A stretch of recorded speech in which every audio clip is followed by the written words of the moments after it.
అందరికీ నమస్తే అండి. మన వ్యక్తిగత జాతకంలోని కర్మ తొలగించుకోవాలి అంటే మనకి ప్రారబ్ధ కర్మలో భాగంగా ఎక్కువగా నెగటివ్ కర్మలు కనుక చేసినట్లయితే ఈ జన్మలో చాలా ఎక్కువగా దుఃఖాలు, కష్టాలు, బాధలు కలుగుతూ ఉంటాయి. అంటే వాటిని తొలగించుకోవడం కోసము అయినా లేదా పుణ్య కర్మని ఆర్జించుకోవడం కోసమైనా కూడా ఎక్కువగా మన చేతిలో ఉండేటువంటి గొప్ప ఆయుధం ఏంటి అంటే దానం అనేటువంటి ప్రక్రియ. సో ఈ దానాలు అనేటువంటి విషయంలో ఈ రోజుల్లో చేస్తున్నటువంటి ఎన్నో మిస్టేక్స్ వలన అంటే మేము ఇన్నిన్ని రకాలైనవి చేసినా కూడా మాకేం సత్ఫలితాలు కనిపించట్లేదు అనేటువంటిది ఎక్కువగా వినబడుతుంది.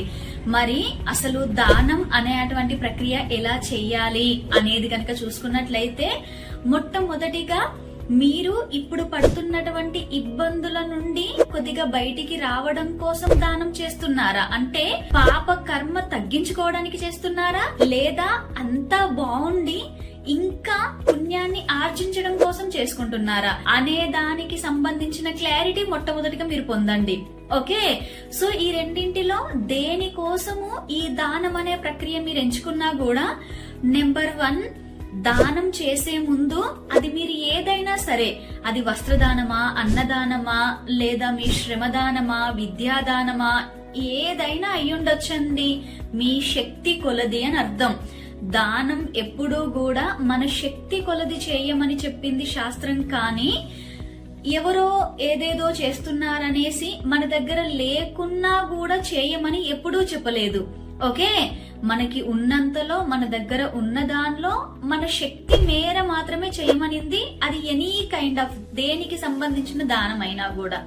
సో ఇలా మన శక్తి కొలది చేసేటువంటి దానం అనే ప్రక్రియలో మొట్టమొదటిగా అసలు అవతలి వాళ్ళకి దానం అంటే అవతలి వాళ్ళకి ఇచ్చేస్తున్నాం కదా. సో ఇలాంటి సందర్భంలో ఏదైతే దానం ఇస్తున్నామో దానిని సెలెక్ట్ చేసుకోవడంలో సరి అయిన పద్ధతిని చూసుకోండి.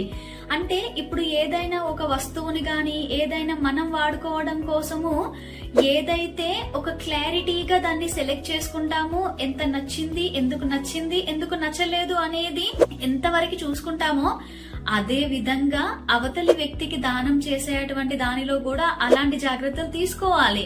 అంతేగాని మనం దానమే చేసేస్తున్నాం కదా, ఎలా ఉంటే ఏంటి, అసలు ఇలాంటిది వాళ్ళకి దొరకడమే అదృష్టము అనే విధంగా మాత్రము మనం ఏదో ఫీల్ అవ్వద్దండి.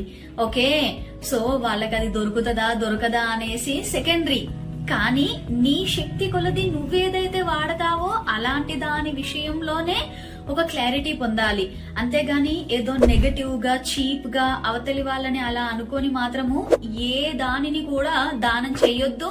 అండ్ ఆ దానం చేసే దానిని సెలెక్ట్ చేసుకోవడంలో మొట్టమొదటిగా జాగ్రత్తలు తీసుకోవాలి. ఓకే, మరియు దానం చేస్తున్నప్పుడు మన భావన చూసుకోండి. అంటే నేను అవతలి వాళ్ళకి దానం చేస్తున్నాను కాబట్టి నేనేదో హై, వాళ్ళేదో చాలా తక్కువ అనేటువంటి భావన మాత్రం ఉండకూడదు. ఎందుకు అంటే ఫస్ట్ ఆఫ్ ఆల్ ఈ దానం అనే ప్రక్రియలో ఒకవేళ మీ ఇప్పుడు ఏదైతే ఇబ్బంది పడుతూ బాధలు, కష్టాలు అనుభవిస్తున్నప్పుడు ఏదైతే దానాలు చేస్తున్నారో, ఇంకా ఎస్పెషల్లీ అలాంటి విషయంలో మాత్రం ఇంకా జాగ్రత్తగా ఉండాలి.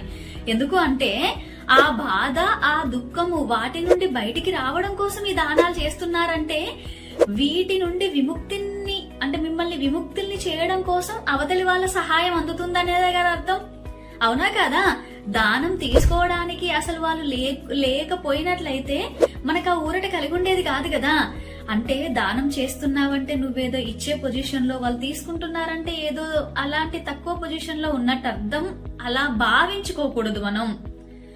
ఓకే, పూర్వ జన్మలో మనం ఏం బాకీ పడ్డామో వాళ్ళకి, ఈ రూపకంగా వాళ్ళకి అది ఇచ్చేసి మన యొక్క పాప కర్మని క్షయం చేసుకుంటున్నాము అనే ఎరుకతో ఉండాలి.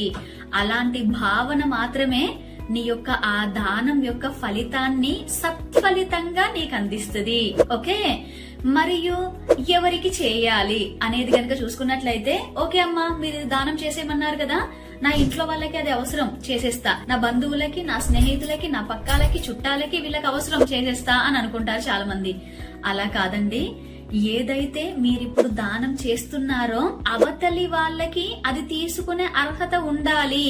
ఇక్కడ అర్హత అంటే ఎంత చదివాడు, ఎంత అందగాడు, ఎంత ఉద్యోగం చేస్తున్నాడు, ఏ క్వాలిఫికేషన్స్ ఉన్నాయి, ఇవి కాదు. నువ్వు ఇస్తున్నటువంటి దానము అతనికి ఇప్పుడు అత్యవసరమా, ఇది తనకి ఎంత ఉపయోగపడుతుంది, ఇది అవతలి వ్యక్తి యొక్క అర్హత అనబడుతుంది.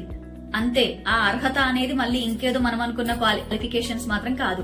ఓకే, అంటే ఈ రోజు నువ్వు విద్యాదానం చెయ్యాలి అని అనుకుంటున్నావు అనుకోండి. సో అవతలి వ్యక్తికి ఆసక్తి లేని ఆ వ్యక్తిని తీసుకొని వచ్చి నేను ఇంకా విద్యాదానం చేస్తాను, నువ్వు విను అంటే అక్కడేమైనా ఫలితం ఉంటదా? ఉండదు కదా. సో కడుపు నిండా తిన్న వ్యక్తికి తీసుకొచ్చి నేను ఇప్పుడు అన్నదానం చేస్తే నాకు బాగుంటదట, నువ్వు తిను అంటే అక్కడ ఫలితం ఉంటదా? ఉండదు కదా.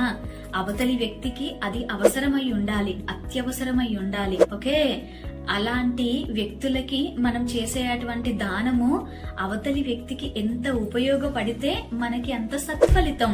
మనకి పెద్దలు చెప్తారు ఏమని, కుడి చేత్తో చేసిన సహాయం ఎడమ చేతికి కూడా తెలియొద్దట అనే అటువంటి విషయంగా. అంటే అంతలా మనము సీక్రెట్ మెయింటైన్ చేయాలి అని అర్థం. కానీ ఈ రోజుల్లో ఏం చేస్తున్నాము, అది మన నెగటివ్ కర్మ తొలగించుకోవడానికి అవ్వచ్చు, దీనికోసమైనా ఏదైనా ఒకటి అవతలి వ్యక్తికి దానం చేశాము అంటే మొట్టమొదటిగా మన వాట్సాప్ స్టేటస్ లో పెట్టామా లేదా, ఇన్స్టాలో పోస్ట్ చేశామా లేదా, ఫేస్బుక్ లో పెట్టామా లేదా, న్యూస్ పేపర్ కి ఇచ్చామా లేదా, అంటే మనం ఇది దానం చేశాము అనే విషయము మనకంటే ముందుగా అవతలి వాళ్ళందరికీ తెలిసిందా లేదా అనే అటువంటి విషయంగా మనం ఎక్కువగా ఆరాటపడుతున్నామండి. అలా ఎప్పుడైతే ఆరాటపడి మనం చేసుకుంటున్నామో ఆ దానం యొక్క ఫలితము ఆ ఆరాట పోరాటాలకే పోయింది, మనకి ఏ ఫలితము రాదు. సో కాబట్టి ఈ రోజుల్లో కూడా చాలా మందికి అవి సత్ఫలితాలుగా కనిపించట్లేదు, గాలిలో కలిసిపోయినట్టుగానే కనిపిస్తుంది. దట్స్ ఇట్, అంతే. కాబట్టి ఎలా దానం చెయ్యాలి, ఎందుకు దానం చేస్తున్నాము అనే అటువంటి దాని విషయంలో క్లారిటీ గనక ఉన్నట్లయితే మనకి అంతే సత్ఫలితాలు కలుగుతాయి. ఓకే, దీనిని చక్కగా అర్థం చేసుకునే ప్రయత్నం చేసుకోండి, అపార్థం మాత్రం కాదు. అందరికీ నమస్తే.